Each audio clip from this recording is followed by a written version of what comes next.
Hello tout le monde, on se retrouve aujourd'hui pour une nouvelle vidéo. C'est une story time, vous aimez trop ça, donc forcément j'en fais une. En plus de ça, j'ai 1 million de trucs à raconter dans ma vie. Aujourd'hui, c'est la story time sur mon directeur. Je devais la faire depuis bien longtemps, j'ai eu plein de choses qui se sont passées. Vous avez vu d'ailleurs dans le dernier vlog que j'ai sorti un événement marquant dans ma vie qui a fait que j'ai pris un peu de retard au niveau de mes vidéos. Mais voilà, du coup, je reviens aujourd'hui en force avec cette story time. Avant de commencer, vous n'oubliez pas de venir me rejoindre sur Instagram, les blabla de Mel, sur Snapchat mel.kt et sur Twitter Mélizère. Je vous mets tout ça en barre d'infos. C'est parti, je vous laisse avec la vidéo.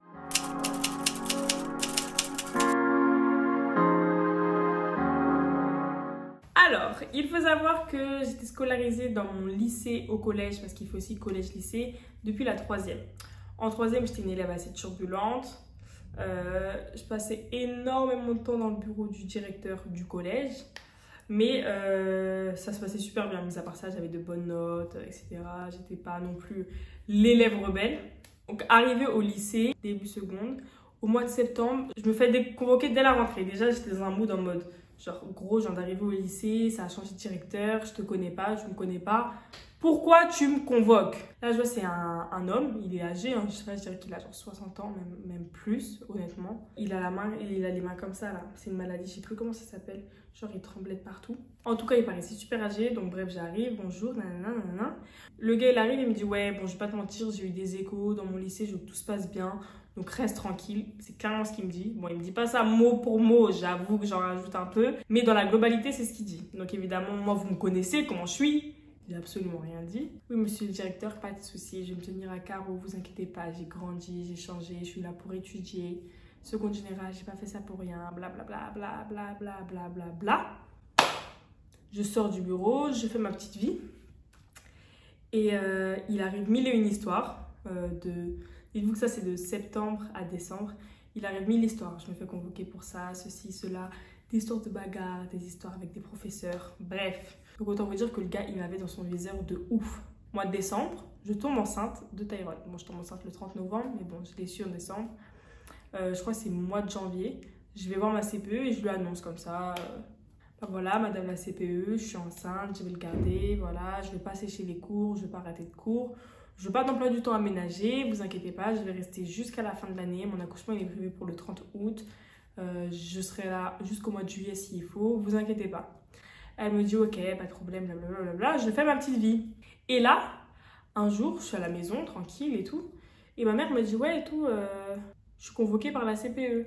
Donc ma mère, elle dit ouais, pourquoi? Je lui explique ouais, ben voilà, j'ai averti le lycée comme quoi j'étais enceinte et tout et tout et tout et tout. Bref, ma mère va au rendez-vous avec mon père. Ils vont au rendez-vous, tout se passe bien, ils parlent de tout ça. La CPE dit qu'elle va tenir au courant le directeur, évidemment, parce qu'elle se doit de le faire. Et voilà, ça s'arrête là. Donc mes parents parlent du rendez-vous. Au moins, mon lycée, ils sont informés. Si j'ai besoin d'aller à l'infirmerie parce que je me sens pas bien, au moins, ils savent pourquoi, etc. etc. C'est pas un jour ou 2 jours même. Un jour, seulement un jour. Il n'a pas attendu. Un jour après, le directeur appelle ma mère. Sauf qu'il faut savoir que ma mère, elle aimait pas trop le directeur déjà de base, vous voyez. Je vous ai dit, il y a eu 1000 et une histoires là. Ma mère elle était grave sur la défensive parce qu'il m'accusait pour un rien déjà avant, enfin bref. Je pourrais peut-être vous faire cette story time de comment il y a eu une des plus grosses bagarres que j'ai jamais vues dans mon lycée. Mis à part ça, du coup, ma mère elle reçoit un appel, elle répond. Oui, allô, c'est qui? Il dit oui, bonjour, c'est le directeur. Ma mère elle dit Ah ouais, c'est le directeur? Pourquoi vous m'appelez? il dit Ouais, j'ai appris que Mélène était enceinte, donc je voudrais qu'on parle. ma mère elle lui dit mais Parler de quoi? il Il dit ah non, non, rien, juste parler de Méliane. ma mère elle dit Bien, mais la vie privée, ça vous regarde pas en soi. Donc j'ai pas à débattre sur ça. Si vous voulez me parler de ses notes, si vous voulez me parler de son comportement, je veux bien venir, me déplacer. Mais je vais pas mettre un arrêt au travail pour venir et vous entendre parler de sa vie privée. Et non, non, pas du tout, je vais pas parler de ça, je vais juste parler des notes de Méliane, sa scolarité et tout. ma mère elle est un peu réticente, mais elle dit Je dis ok, vas-y, on vient. 2 jours après, ma mère elle va au rendez-vous du coup. Et bah moi je vais avec eux, normal, on va parler de moi, donc c'est normal que je vienne. On va au rendez-vous, nanana, déjà on attend, le gars est en retard de 10 minutes. Ma mère ça la fait encore plus serrée, elle aime pas attendre. Pourtant c'est toujours elle qui va attendre les gens, hein. C'est moi cette vidéo, elle va me niquer. Bref, donc on est au rendez-vous, on attend, il arrive, il ouvre la porte, il serre la main à mon père, il serre la main à ma mère, moi il me serre pas la main. Pourtant j'ai tendu, hein. Il m'a pas serré la main, j'ai dit bon. C'est pas grave, j'ai pris la confiance peut-être, je ne sais pas. Mon père rentre dans le bureau, ma mère rentre dans le bureau, et là je vais pour rentrer, puis il me dit non, non, toi tu restes dehors. J'ai dit, ah bon, je reste dehors? Il dit, ouais, tu restes dehors. Je me suis dit, ah, j'aime pas les rendez-vous où je suis pas conviée. Parce que, ouais, au moins, quand je suis conviée, j'ouvre ma bouche pour me défendre. Par exemple, ouais, Mélane, elle a fait ça. Moi, je dis, ah non, j'ai pas fait ça. Alors que quand je suis pas là, quand il dit Mélane, elle a fait ça, mes parents, ils ont même pas le temps de m'entendre répliquer. Vous voyez, non? Donc, déjà, j'aime pas trop comment ça commençait le rendez-vous. Vous voyez, j'ai dit, waouh. J'attends comme ça dehors, à la porte du bureau. J'étais comme ça. Je me suis dit, en plus, ça va durer 40 minutes. Ça me fait chier, ça me saoule. La secrétaire du directeur, elle me regardait comme ça. 5 minutes après, j'ai bien dit 5 minutes. 5, 1, 2, 3, 4, 5. 5 minutes après, ma mère sort du bureau en claquant la porte. J'ai dit, et je l'ai vu passer comme ça. Je regarde si mon père passe pas. J'ai dit, bon, je cours derrière ma maman comme ça. Maman, qu'est-ce qui se passe? Qu'est-ce qui se passe? Elle dit, ouais, ton directeur là, il a trop la bouche, ça va pas le faire. Non. J'ai dit, wesh. Mais qu'est-ce qui s'est passé dans ce bureau? Au final, ma mère me raconte. Quand ils sont rentrés dans le bureau, ma mère s'est assise, mon père s'est assis, il s'est mis en face, puis il a dit, bon, je vais aller droit au but. Déjà, ma mère, elle sentait pas trop le truc, vous voyez. Il dit, bon, je vais aller droit au but. Pourquoi vous demandez pas à Mélane de faire le bon choix? Ma mère le regarde, elle dit, quel bon choix? Il dit, bah, l'avortement, évidemment. Et vous connaissez ma mère? Elle m'a dit, elle a écouté une deuxième fois dans sa tête. Ah, de quoi? Il dit, ah non mais l'avortement, pourquoi vous dites pas à Mélane d'avorter tout simplement? Donc vous là, vous m'avez fait venir mon travail dans votre lycée pour me dire que vous allez me parler des notes. Au final, j'arrive et vous venez me dire pourquoi vous ne demandez pas à votre fille d'avorter. Si ma fille, elle n'a pas envie d'avorter, elle n'avorte pas. Et genre lui, c'est qui pour savoir quel est le bon choix pour moi? Il lui dit non, mais ne le prenez pas comme ça, moi j'essaie juste de vous aider, vous vous rendez pas compte, votre fille elle va ruiner sa vie, blablabla. Ma mère, c'est ça qui l'a énervée. Elle a dit bon, je suis pas venue ici pour une leçon de morale, d'accord? Bonne journée. Elle est partie. Et lui, mon père, non, tranquillou, pépouze, il reste dans le bureau du directeur, il écoute jusqu'à la fin. Ah oui, d'accord, ok, si, ok, ok. Ouais, si, ouais. Donc déjà, vous voyez ce jour-là, c'est là qu'entre moi et ce directeur, c'est parti en cacahuète. Donc voilà, donc j'étais enceinte toute l'année, je me baladais dans le lycée, mon gros ventre là. Là, cette année-là, c'est passé, on va dire que c'est passé. Heureusement pour moi, il n'était pas là au conseil de classe de seconde, c'était la directrice adjointe. Du coup, ils m'ont fait passer en première S sans problème. Ils ont dit que les notes, ça suffisait, que j'allais gérer. Bref, je suis passée en première S. J'accouche au mois de juillet et évidemment, moi, je suis revenue dès la vraie rentrée. C'est-à-dire que normalement, tu peux reprendre le travail ou les cours après 2 mois et demi. Quand l'enfant a 2 mois et demi, ça veut dire qu'il peut rentrer en mode de garde, nounou, crèche, etc. Et dans moi, au bout d'1 mois, parce que du coup, Taïwan, il avait 1 mois, presque pile, et je suis retournée à l'école direct. J'ai pas attendu, j'ai pas pris de retard. J'ai fait garder mon fils par ma grand-mère. Enfin, je faisais garder mon fils par ma grand-mère. Et du coup, je suis arrivée en cours. J'étais trop... Mais il était même pas prêt à me voir arriver aussi vite. Il me dit, ah, mais Miliane, tu n'étais pas enceinte? Je dis, bah si, j'étais enceinte, j'ai accouché entre temps. Tu vois, c'est ça, un enfant, c'est 9 mois. Au cas où tu le sais pas, guignol. Enfin bref. Donc voilà, mon année commence, etc. Et là, vous voyez, on arrive au niveau de novembre, décembre, et il y a les blocus. Moi, là, vous me connaissez en plus, non? Quand je suis avec mes copines, je suis le mood, mes copines, elles font la manifestation, moi, je fais la manifestation, blam, blam, blam. Une cause me tient à cœur, moi, je vais militer dans la rue. Rater des cours, c'est pas mon problème, ça m'arrange même un peu, hein, qu'on se le dise. Mais voilà, les blocus arrivent, moi, évidemment, qui aime trop crier et qui aime trop être agité, courir partout, sauter partout. Je le fais. Je monte sur les poubelles, je crie « Macron, démission !» et tout. J'étais à fond. Et là, France 3, ils arrivent. Ils sont là, ils viennent, ils interviewent un peu tout le monde. Et moi, forcément, je suis là, je fais un peu la rosta et tout. Je dis « Ah ouais, moi aussi. » Du coup, je dis aux gens « Hey, taisez-vous, hein, taisez-vous, laissez-moi parler. » Vous voyez, j'avertis un peu tous ceux qui étaient autour. Ça fait que c'était calme, on n'entendait que moi et je commence à parler pour la caméra. Oui, on n'est vraiment jamais écouté, blablabla, blablabla. Et donc, moi, ma séquence, elle était propre. Personne n'intervenait, on parlait qu'avec moi. Tous les autres autour de moi, là, toutes mes copines, il y avait des gens qui faisaient yo. Ça, vous voyez, donc ça gageait l'interview. Donc mon interview, elle était clean, propre. France 3 l'ont fait passer à la télé. Je mets l'interview juste là et on en reparle après. Censé être dans les codes, suivre tout ce qu'on nous instruit, alors que pas du tout, on a un avis vraiment comme tout le monde. Et genre, c'est pas à nous de subir les erreurs des personnes plus grandes, soi-disant plus réfléchies, alors qu'ils font des choses totalement idiotes et qui, pour nous, ont nous ruiner certains. Il y a certaines filles ici qui veulent faire certaines études, par exemple, et genre, à cause des lois qui passent en ce moment, genre, leurs études, elles sont soit plus difficilement accessibles, soit plus chères, etc. Bref, voilà, ne calculez pas ma vilaine tête, d'accord, hein. Mais voilà, donc mon interview, elle passe à la télé, au journal de 19h, ensuite au journal de 20h, au journal là qui passe sur la 3, 20h, allez, on va dire 35, 40, je reçois un mail de mon directeur, enfin ma mère reçoit un mail de mon directeur disant « Oui, nous renvoyons Méliane pour une durée indéterminée, nous vous contacterons bientôt pour vous donner une date de rendez-vous. Elle est la meneuse d'un mouvement violent envers le lycée. » Mais est-ce que j'ai une tête de meneuse? C'est-à-dire que parce que je suis passée à la télé, que j'ai parlé, le gars m'a exclu de mon lycée. Je sais pas trop si vous vous rendez compte en fait. Ma mère, elle pète un câble.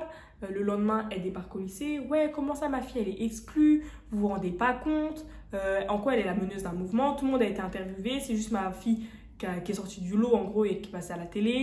Vous pouvez pas la catégoriser, blablabla, blablabla, blablabla. Le gars dit qu'il en a rien à faire. On peut dire ce qu'on veut. Il m'a exclu et il veut rien entendre de plus. Ma mère a dit ok, pas de problème.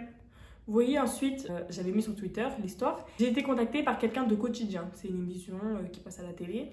Je lui ai expliqué tout à la journaliste. Et elle me dit, ouais, si tu veux, si tu peux monter sur Paris, tu viendras sur le plateau pour en parler. Évidemment, ma mère, elle s'empresse d'envoyer un mail à la secrétaire de mon directeur.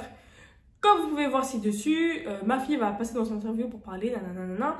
En revanche, si jamais vous la reprenez dans votre lycée, on fera pas ça, blablabla, blablabla, blablabla, blablabla. Le directeur, parce que ce mec aime trop que son lycée ait une bête d'image, alors que son lycée, il dirait rien. Bref, donc il voulait pas qu'il y ait une image d'un directeur qui fait des injustices, vous voyez. Donc au final, le gars fait quoi? Me reprend dans le lycée, il me dit ok, il n'y a pas de problème, blablabla, blablabla. Mais vous vous doutez bien qu'après, quand lui et moi on se voyait dans les couloirs, on se regardait comme ça. Et là, déjà qu'une grossesse, ça s'est pas passé pour lui. Quand je lui ai annoncé au mois de janvier, février, du coup j'ai annoncé que j'étais enceinte de ma fille. Là, c'était trop pour lui. Il m'a ignorée d'une manière. En mode, je pouvais arriver en retard comme je voulais, c'était pas son problème. Il m'a même pas convoqué pour en parler, rien. Cette fois-ci, pour lui, c'était genre... Basta, il a plus rien à dire, il était dépassé. J'ai dû quitter mon lycée au niveau de mars-avril parce que j'ai eu un bleu dans l'utérus, donc j'ai eu un décollement placentaire, bref. Donc il fallait que je reste tranquille chez moi. Évidemment, moi, j'ai continué à bosser mes cours parce que je voulais montrer aux gens que j'avais raison, que je pouvais réussir mon année scolaire, etc. etc. J'arrive au moment du bac de français. Et vous voyez, au bac de français, on reçoit des convocations. Et donc les convocations, on les donne en classe. Donc moi, j'ai à ma camarade de classe, ouais meuf, quand tu reçois ma convocation, tu me la donnes et tout. Ils viennent distribuer dans la classe et tout, et ils distribuent à tout le monde sauf à moi. Donc moi, ma copine lui dit, ouais, excusez-moi, j'ai pas eu la feuille de Méliane. La surveillante dit, ah, mais c'est parce que c'est le directeur qui garde la feuille, tu diras à Méliane de venir la chercher elle-même. Donc moi, j'arrive, j'avais un ventre comme ça, ma deuxième grossesse, elle est sortie beaucoup plus. J'avais un énorme ventre. J'arrive et tout au lycée, et je dis, ouais, bonjour, je viens chercher ma convocation. Puis le gars, il me regarde comme ça. Oui, il fait ça, puis il se balance sur sa chaise comme ça. Et il dit, ah ouais. Je regarde, je me suis dit, attends, il est sérieux là? Genre, il rigole. Puis il me dit, il ose me dire, je t'en jure, il est comme ça là. Et il me dit, je sais pas pourquoi je te la donnerais vu que tu vas rater ton bac, donc est-ce que c'est vraiment nécessaire que je te la donne? Et là, je me suis dit, mais attends, il est sérieux? Genre, il parle à qui là? Il croit que je suis sa petite fille ou quoi? Et je dis, ouais, lui, j'ai toujours été gentille avec lui, je l'ai jamais insulté, j'ai jamais truc, reste tranquille, je te vous vois, je t'insulte pas, je te manque pas de respect. Pourquoi tu me manques de respect? Donc là, je le regarde et je dis, ah ouais, je vais le rater. Bah, si je vais le rater, bah écoute, tu me donnes la convocation, j'y vais et puis bah, on verra. Hein? Il me dit, ouais, je sais pas si je te la donne. Je dis, bah si, tu vas me la donner en fait, que tu le veuilles ou non. Au final, le gars fait ça, il met la feuille sur le bureau comme ça, il met la feuille sur le bureau et il la jette, il la fait glisser sur son bureau, vous voyez? Et la feuille, elle tombe par terre. Et là, je regarde le gars. Je regarde la feuille et je me dis, genre, Méliane, est-ce que tu fais un scandale? Genre, ouais, va la ramasser. Ou est-ce que tu la ramasses dignement? Hop, tu prends ton truc, tu pars, tu as ton bac et tu lui dis d'aller se faire voir. Je me dis, Méliane, je suis enceinte comme jamais, je vais pas faire un scandale, c'est s'afficher, etc. J'ai ramassé la feuille, je l'ai prise, j'ai dit, merci beaucoup, monsieur. Et je suis partie. Aux épreuves écrites du bac, donc c'est-à-dire les épreuves anticipées. J'ai des bonnes notes, j'ai 18, 16, etc. Donc moi je suis super contente, je me dis tiens j'ai eu raison. Après j'étais dans un dilemme, est-ce que je reprends les cours au mois de janvier? C'est-à-dire que j'allais accoucher Taïna au mois d'octobre, la rentrée c'est en septembre. Est-ce que je vais rater 4 mois là? 3 mois, 4 mois? Est-ce que je vais rater 3 mois? et reprendre en janvier, ou est-ce que je dois faire à distance, etc. etc. Enfin, c'était assez compliqué. Je vais là-bas au mois de début juillet avec ma mère, évidemment, parce que mon père, ça y est, lui, il dit jamais rien quand on nous manque de respect. Donc j'ai dit, vas-y, j'y vais avec ma mère, comme ça, s'il y a un problème, ma mère, elle va ouvrir sa bouche. On demande, ouais, comment ça se passe pour les papiers, blablabla, blablabla, blablabla. Donc on arrive, et là, le directeur, il dit, revenez en septembre, on fera l'inscription de Méliane en septembre, etc., etc. Donc ma mère, elle dit, oh, ok, super, bah, merci beaucoup, blablabla. On fait passer l'été. On arrive en septembre, tu sais, il nous faisait tourner en rond, il dit non, il n'y a pas de rendez-vous, non, il n'y a pas de truc, non, il n'y a pas de truc. Ma mère, elle est arrivée sans rendez-vous, elle a dit qu'elle veut rien savoir, elle veut le voir maintenant, ça fait 2 semaines on lui court après le mec.